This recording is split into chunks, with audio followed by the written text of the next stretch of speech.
अस्सलामु अलैकुम वरहमतुल्लाहि वबरकातुह। लर्न हॉल कुरान में खुश आमदीद। लर्न हॉल कुरान के दोस्तों, उम्मीद है कि आप खैरियत से होंगे।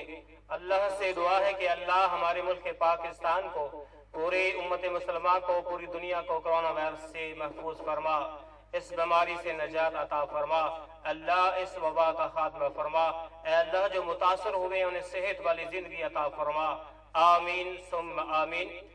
मेरे मुअज़्ज़ज़ और लर्न हॉल कुरान के दोस्तों, सहरी खाने की फजीलत लेकर आपकी खिदमत में हाजिर हो गए हैं। खुद भी इसे सुने, इस पर अमल पैरा हो, दोस्त अहबाब के अंदर शेयर भी करें सवाब की नीयत से। आओ पढ़ते हैं।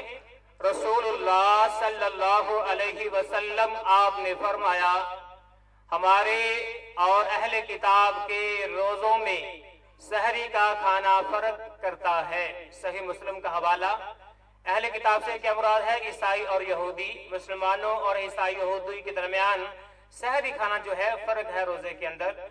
मजीद इरशाद फरमाया, सहरी खाओ क्योंकि सहरी खाने में बरकत है।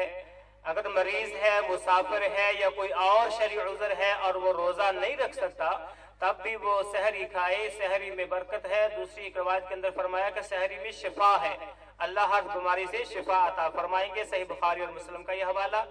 मजीद इरशाद फरमाया, सहरी का खाना बरकत है, बस इसे ना छोड़ो, भले ही तुम एक चुल्लू पानी का पियो, बस अल्लाह ताला और उसके फरिश्ते सहरी करने वालों पर दरूद भेजते हैं। सहीहुल जामे इसका हवाला। यानी सहरी खाना बहुत जरूरी है। भले तुम अगर वक्त कम बचा है, अजाने का इख्तिताम होने वाला है या हो चुका है, तो एक चुल्लू यानी एक घूंट पानी ही क्यों ना पी लो। तो बहरहाल रोजा रखने के लिए सहरी को लाजमन करार दिया गया। इसके अंदर बरकत है, शिफा है, अगरचे एक ही पानी के घूंट से की जाए। अल्लाह से दुआ है कि अल्लाह ताला बकिया रमजान के रोजे और उसकी सहरी करने की तौफीक अता फरमाए। जो हमने रोजे रखे हैं वो अपनी बरगाह में कबूल फरमाए। आमीन। आज के लिए इतना ही। अल्लाह हाफिज।